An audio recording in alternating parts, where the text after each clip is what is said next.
আজ দিয়ে 3 দিন হলো আমাদের এখানে বৃষ্টি। আর এই বৃষ্টির মধ্যে আমরা ঘুরতে চলে আসলাম আমাদের গ্রামের পাতারে। ক্যামেরার পিছনে রয়েছি আমি মাহবুব, আর আমার সামনে রয়েছে আমার বন্ধু সৌরভ, আর আমার পেছনে রয়েছে সামিউল ভাই, যে ক্যামেরার সামনে আসতে লজ্জা পায়। আর সামনে আর একজন অপেক্ষা করতেছে, যে এই পাতারের নকশা, পাতারের অধিকাংশ জায়গায় তার চেনা, এবং এখানে আসা প্ল্যানও তারই ছিল। হ্যাঁ, সেটা আর কেউ নয়, আমাদের গ্রামের দামাল ছেলে আশাদুল। আর আমরা এখানে আগামী কয়েক ঘন্টা একসাথে কাটাতে চলেছি।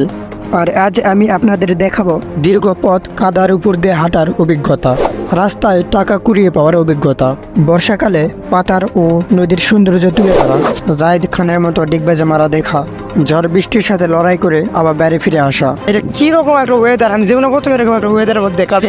এই সব কিছুই আজকের ভিডিওতে আপনাদের সামনে তুলে ধরবো। এই নিম্নচাপের মধ্যে আমরা কয়েকজন বন্ধু মিলে আমাদের গ্রামের পাতারে ঘুরতে আসছি। এসে দেখি 3 দিনের এই নিম্নচাপে পুরো পাতার পানিতে থই থই করছে, আর রাস্তাটা কাদা দিয়ে পুরোপুরি ঢেকে রয়েছে। রাস্তায় পা দিতে পা পিছলে যাচ্ছিল।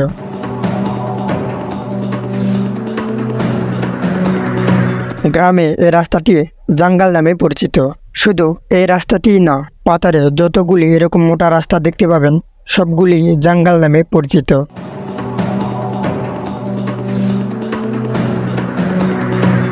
আমরা এই রাস্তা দিয়ে সোজা চলে যাচ্ছি নদীর পাড়ে, যেখানে পৌঁছাতে হলে আমাদের এখনো অনেকটা পথ চলতে হবে। অন্যদিকে রাস্তাটি প্রচন্ড খারাপ হওয়ার কারণে ছেলেগুলো অল্পতেই ক্লান্ত হয়ে পড়ে।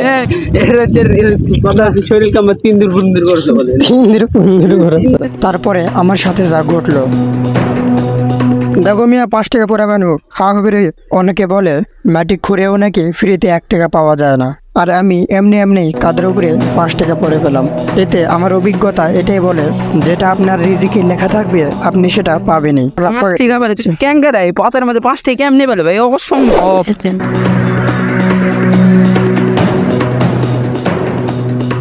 অতিরিক্ত বৃষ্টির কারণে চারপাশটা যেন বিশাল জলাশয়ে পরিণত হয়েছে।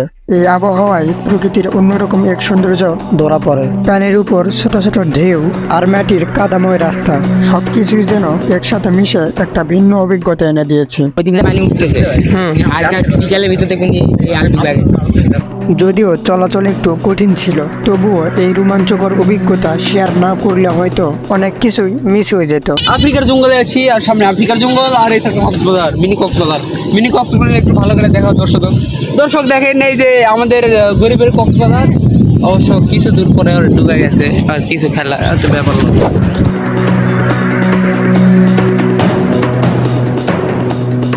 তো দীর্ঘ পথ হাঁটার পর আমরা অবশেষে চলে আসলাম আমাদের নদীর পাড়ে। চারপাশে সবকিছুই যেন সতেজ হয়ে উঠেছে, আর নদীর পানি ক্রমেই বেড়েছে। আর নদীর পাড়ে দাঁড়িয়ে দেখতে পাচ্ছি মানুষেরা কিভাবে মাছ ধরছে। হ্যালো গাইস, দেখতেছেন নদী কিরকম ভরে গেছে। ওই যে এখন জাল উঠবে, মাছ মারা জাল দিয়ে, ওই জালে দিয়ে ভিডিও করবো। ওই যে সোজা ফালাচ্ছে না, ওই সোজা বাদ বাকি সোজা দিয়ে নিচে নামে দেখ চড়াটা আছে, জাল আছে। চড়াটা আছে ওই মানে ওই কি কয় চটা দেয় না, চটা দেওয়া আছে, জানা মাছ নিচে বাড়ি খায়, উপর দিক দিয়ে এই দিক দিয়ে যান যায়। এই নদীটি যতটা সুন্দর ততটাই বিপজ্জনক। এখানে শানকানি, গোমা এবং রাসেল ভাইবারের মতো ভয়ঙ্কর সাপের দেখা মিলে, যা আপনাকে যে কোনো সময় আক্রমণ করতে পারে। হ্যালো গাইস, ওই হাঁটার পরে এখানে বসলাম, কারণ শরীরটা খুবই খারাপ, ঘুরে দেবে। পানি ভরা নদী আর চারপাশের সতেজ গাছপালা, পুরো পরিবেশটা একদম প্রশান্তিময় আর মনোরম। বর্ষার প্রকৃত সৌন্দর্য উপভোগ করার এর চেয়ে ভালো সময় আর কি হতে পারে। আর তখনই আমাদের এখানে এন্ট্রি হয় জুনিয়র জায়েদ খানের। এই ছেলের নাম সামিউল ইসলাম, এর ছোট ভাই সাকিবুল হাসান। এদের বাড়ি আমাদের বাড়ির পাশেই অবস্থিত। আর একে জুনিয়র জায়েদ খান বলার কারণ, সে আমাদের এলাকায় ডিগবাজির জন্য বেশ বিখ্যাত। এই ছেলেটি অল্প বয়সে বেশ সুন্দর স্ট্যান্ড করতে পারে, যা দেখলে আপনার মাথা ঘুরে যাবে।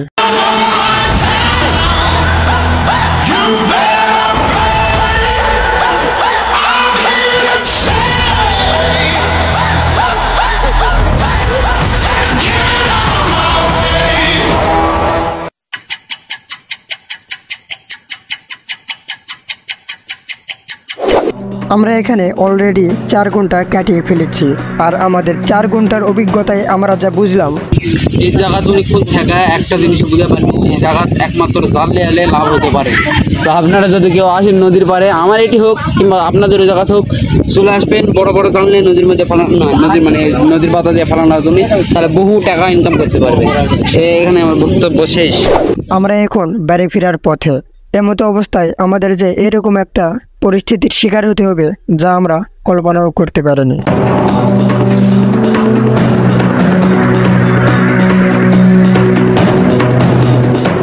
তোমার এক সাইডটা একবার ঢাকা আসছে বাতাসে, আর অতিরিক্ত বাতাস হচ্ছে, সেটা আপনারা বুঝতে পারছেন।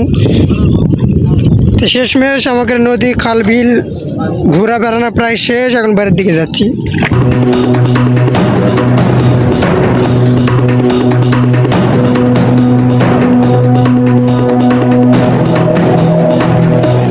যতই সময় যাচ্ছিল ততই যেন মেঘের ঘনতা বেড়ে চলছিল। বাস গাইস এখন আমরা বাড়ি যাওয়া বলে বেশি, কারণ আমাদের এলাকায় সমস্যা হচ্ছে মোবাইল নিয়ে, কারণ মোবাইল ওয়াটারপ্রুফ নয়, যদি একবার ভিজা দেয় তাহলে মহামারীর ওকে আমরা বাস। ভাই কি রকম একটা ওয়েদার, আমি জীবনে প্রথম এরকম একটা ওয়েদারের মধ্যে বেশি বাতাসের যে একটা সেটা আপনারা যে ঢেউ দেখলে বুঝতে পারবেন। ঢেউটা একটু দেখায়, ঢেউ এলা ঢেউ দেখলে বুঝতে পারবেন কি পরিমাণ বাতাসের আপনারা মনে করতে পারেন এই ওয়েদারে আমরা খুব বাজে সময় কাটাচ্ছি। এটা ভেবে থাকলে আপনারা পুরোপুরি ভুল। এই ওয়েদারে আমরা ঠিক কালবৈশাখী ঝড়ের মতো ফিল নিচ্ছিলাম। আজ পর্যন্ত এরকম ঝড়ের সম্মুখীন কে কে হয়েছেন অবশ্যই কমেন্ট করে জানাবেন। কি বডি, ওয়াও ওয়াও, কি বডি, ওয়াও ভাই রো ভাই, মাথা নষ্ট করে ওয়েদার পাতারে। জয় ওয়েদার, জয় জয় গাইস। আজকের জন্য এ পর্যন্ত ভিডিও শেষ। আবার দেখা হবে পরবর্তী ভিডিওতে। এখন দেখুন কথাটা পডকাস্ট। চলো গাইস, পানি শুরু হয়ে গেছে।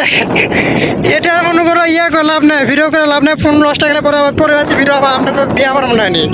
তো দর্শক, আজকের ভিডিওটা এখানেই শেষ করছি। ভিডিওটি ভালো লেগে থাকলে অবশ্যই লাইক, কমেন্ট এবং শেয়ার করবেন। আর এইরকম রোমাঞ্চকর ভিডিও পেতে অবশ্যই আমার পেজটাকে ফলো দিয়ে রাখবেন।